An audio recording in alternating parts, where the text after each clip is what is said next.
This last part we were working primarily on the gallbladder meridian as it started on the head and in front of the shoulder and into the side here, paying particular attention to the space in between the ribs. And we took it down and ended at the hip. So now we're going to start at the hip. So we want to get some nice general loosening of the hip. Is that comfortable that way? Fine. So a good thing to do before you start working is to familiarize yourself with the area. So as far as the major bony landmarks here, we're going to feel for the greater trochanter of the femur and also the lateral border of the sacrum. So we're going to be working in this crescent moon-shaped soft tissue area here. So we're going to be addressing the gluteals, right, and the underlying lateral rotators. Now the two meridians that pass through here are the bladder coming down from the back and also the gallbladder. And the gallbladder comes through and it goes right through the tensor fasciolata, which is the tubular-like muscle just behind the ASIS that attaches down to the greater trochanter of the femur. So this is all in here. This is a tensor fasciolata.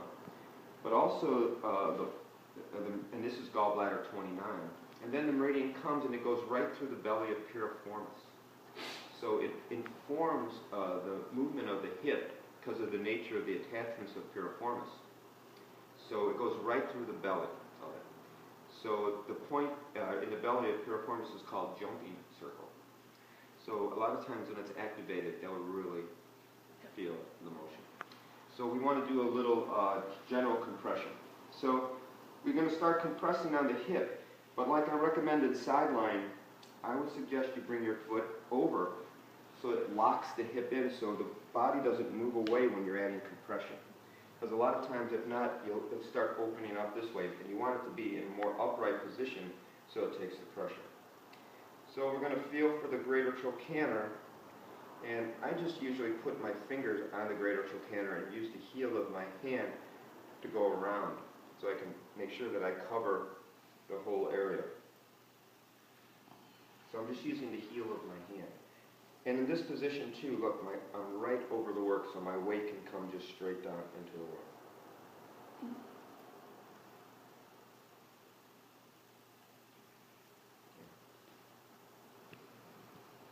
Let me know if that's too much. Yes, it is too much. Okay, so nice general loosening. So, and so you know the parameters of where you're working. So you use the heel of your hand, and then if you feel it's applicable, come use your elbow. Okay? Just sink in real nice. As nice as you can be. Just as nice as he can be. Smile on your face, your heart open. Smile as you're sticking your elbow in the person's butt. Okay? Bigger people. Okay.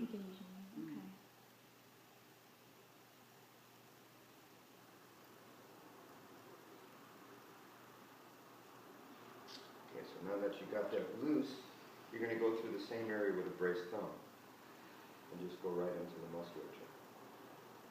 This is where you get a little bit more specific because it's a smaller contact point.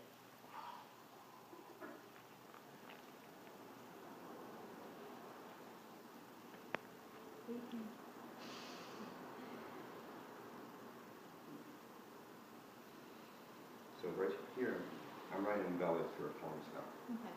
So remember, piriformis comes from the lateral border of the sacrum to the greater trochanter. Right about halfway in the middle of the sacrum, out to the greater trochanter. This here is piriformis. Okay, so and that's where the gallbladder comes through. So you remember, if you're working on tight hip, you can work on the hip for sure. But remember, we're talking about the distal connection, right? That the meridians and the points work both locally and distally. So since the gallbladder meridian comes right through this area, you can definitely work here. But you could work also while you're pressing here. You can make some contact somewhere else on the gallbladder meridian to help move the energy up. So the theory is that you're clearing the channel so that this excess energy that you're dispersing has a place to go. And that's what moves the energy through the channel.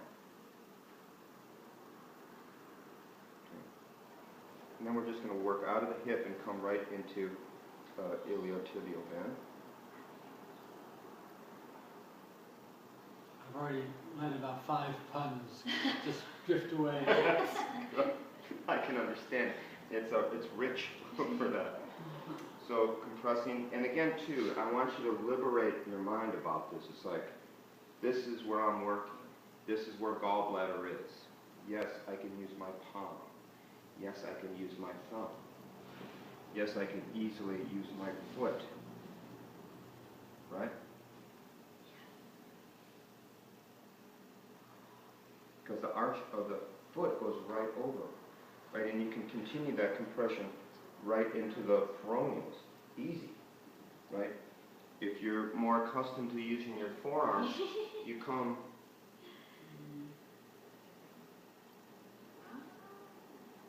easy. You just hold your hand so you don't strike out at me. Her face is impressive.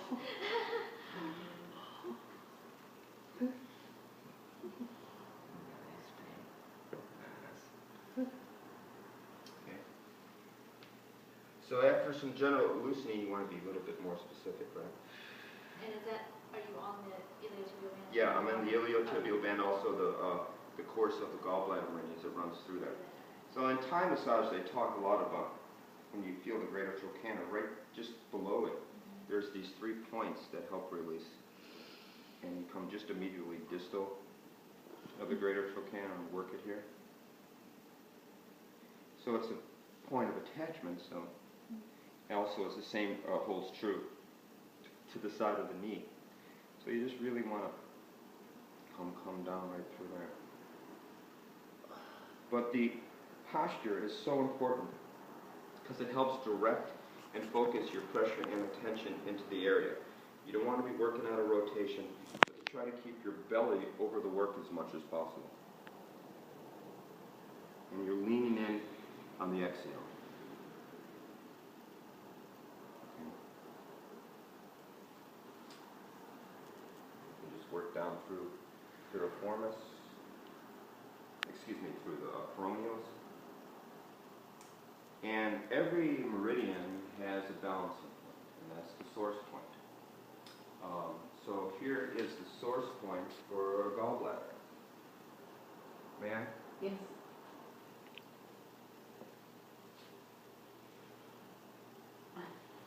So if you come and look here, if you're not clear, the meridian comes in front of the ankle, and it's at the bottom and in front of the lateral malleolus. There's a little indentation, and the pressure is towards the ankle. And that's an eyebrow raiser right there. Yeah. So here's the thing about Tsubo. Tsubos are shy. You don't want to rush up on Tsubos or else they'll just go away. You won't contact them as clearly as you can. So when you find Tsubo, and a lot of times you find Tsubo by the person saying that there is like a dull ache there. But you don't want to smother that point. You want to just go in and try to just go in until you feel some resistance and just hang out there. If you're pressing any harder, you're pressing for your ego. It's just like, it's not necessary. What this is all about is appropriate pressure.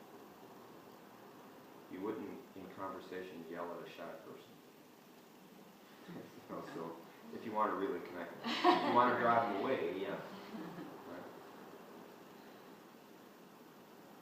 So, and then you continue down from there, right out the fourth toe.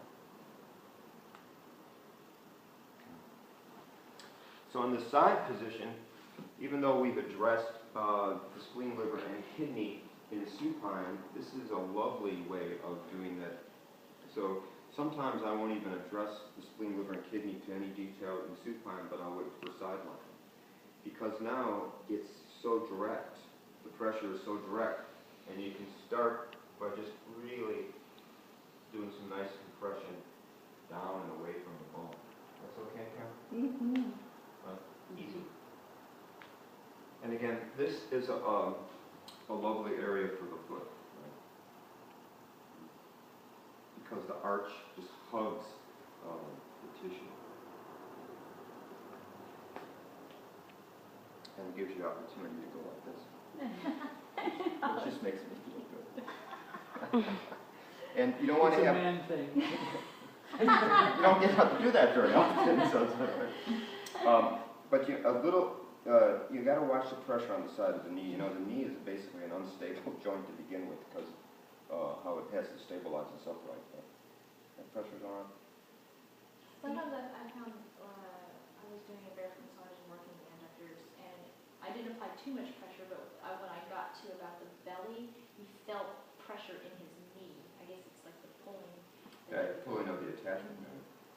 Yeah, you have to sort of ease into it like a tub of hot water. I mean, you can't jump in. You got to be very easy with it. And that's just the best approach. Now, here, you know, we have variation of this,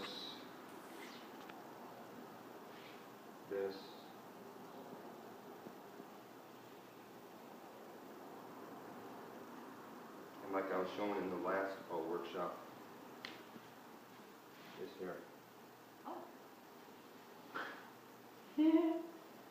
Don't harbor that sucker. Pleasure and pain. I like it. Me too.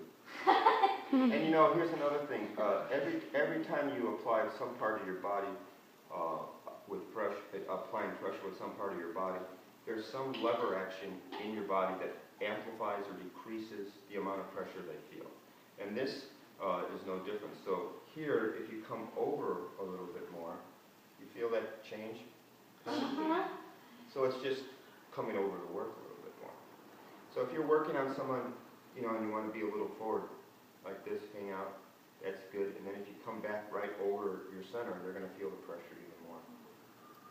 So if they're saying, you know, come, more pressure, say, like in a plunge. You sit up straight. Yeah. Yeah, that's good. And then you're just going to ease off of it. Right? And then we're going to come, so y'all come. This is a stretch some of you have seen before, but I like to include it in the sideline.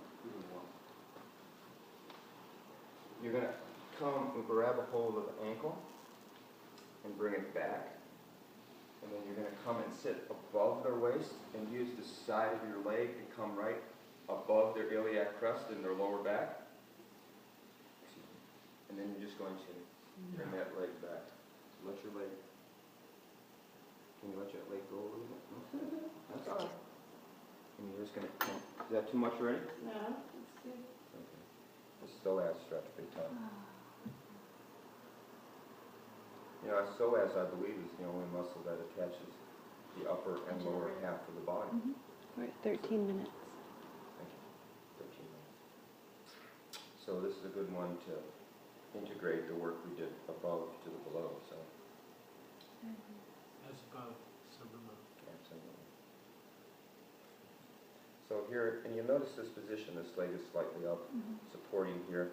It frees up my hand, so you go like this.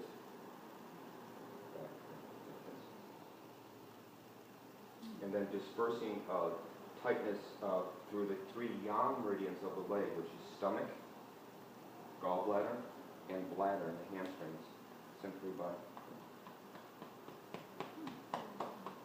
So if you know the bony landmarks in a general location, you can help disperse that energy a little bit. Take an inhale, please, and exhale, and you get a little bit more stretch. Okay, and then we're going to ease out of that, and use our leg as a lever. Lift them over back into supine, put them down like this. Say thank you, and notice that she only has one sock. Okay, thanks.